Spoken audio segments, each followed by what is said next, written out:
It's here first from IPR. I'm Megan McKinney. Iowa environmental groups want to know why several waterways were removed from the EPA's Impaired Waters List. And later in the episode, what you need to know about the GOP primary for Iowa governor. It's Friday, May 15th.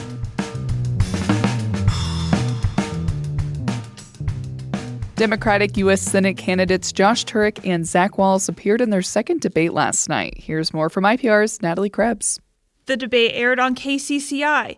Turek and Wahls answered questions about affordability, electability, healthcare, and whether they support a wealth tax. Wahls, a state senator from Coralville, said he supports a wealth tax of 5% on fortunes worth $1 billion or more. With that wealth tax, what we can do is expand Medicare to make sure that it includes dental, vision, and hearing. We can make investments in our infrastructure, in our education system. We can make sure that childcare does not cost more than 7% of a person's income. Turek is a state representative from Council Bluffs. He said he also supports a progressive wealth tax on billionaires, but did not specify an exact percentage. The Democratic primary is on June 2nd. I'm Natalie Krebs, IPR News. National and state environmental organizations are suing the EPA over a decision to remove 7 waterways from Iowa's Impaired Waters List. IPR's Mara Curran has more. Last year, the EPA removed portions of Iowa's rivers from a list that identifies waterways that don't meet water quality standards. Months earlier, the Biden administration EPA determined the river's nitrate levels exceeded federal safety standards, including primary sources of drinking water like the Des Moines, Iowa, and Raccoon rivers. Now, organizations like the Iowa Environmental Council are suing the federal agency. IEC General Counsel Michael Schmidt says the EPA told them they were reevaluating the waterways, but didn't say why. This is a list that has to be submitted on a regular basis, and EPA has to take action on that, not just sit on it and pretend that the problem doesn't exist. Schmidt says they're asking for the rivers to be added back to the list or an explanation for why they were removed. I'm Mara Curran, IPR News. Ethanol advocates are praising the U.S. House passing a bill allowing year-round sales of E15. Monty Shaw, executive director of the Iowa Renewable Fuels Association, says they've been trying to get a measure like this passed for 15 years. Year-round E15 is opposed by many oil refiners, who are calling the bill a government mandate that will lead to higher gas prices. Shaw says he understands senators who represent states where refineries operate might be inclined to vote against the bill. I'm not going to bet against John Thune and President Trump and Senator Ernst and Senator Grassley finding a way to get this done. President Donald Trump has tasked Senate Majority Leader John Thune to shepherd the E15 bill through the Senate. At this point, though, there's no indication when that chamber might vote on it. A Northwest Iowa ethanol plant is facing more legal issues after a bank says it defaulted on its loans. Quad County Corn Processors near Galva was shuttered in late 2024 after an equipment failure. At the time, the company said it was a temporary closure while a new owner was found. Lincoln Savings Bank filed a lawsuit against the company this week in Cherokee County. They want the court to start foreclosure proceedings. A separate lawsuit was filed in Ida County in February. Court documents show the bank loaned Quad County corn producers $26 million, with a large portion guaranteed by the USDA. The CEO of the ethanol plant says he won't comment on the situation at this time. A few years ago, the plant faced fines totaling almost $28 million from the EPA and the Iowa DNR for Clean Air Act violations. Settlements for much less were reached. It's here first from IPR. I'm Megan McKinney.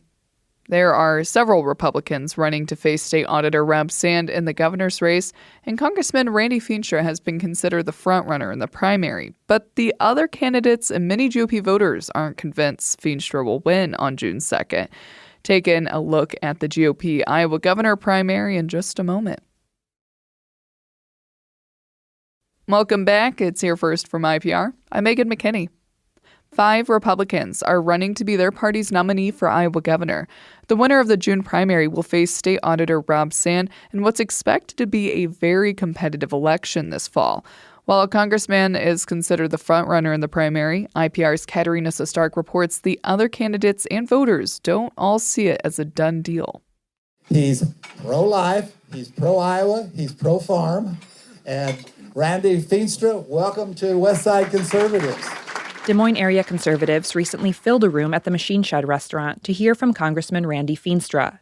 He told the West Side Conservative Club he wants to lower and freeze property taxes, improve education, keep young Iowans from leaving, and lower health insurance premiums. My vision is, number one, we have to become the most business and ag-friendly state in the country. He highlights his work on the One Big Beautiful Bill Act that cuts taxes and cuts spending on public assistance. Feenstra touts his support of President Donald Trump's priorities, though Trump hasn't endorsed anyone in the primary. And he talks about the stakes of the general election if Democrat Rob Sand were to win. You look at Minnesota, you look at Illinois, you look at California.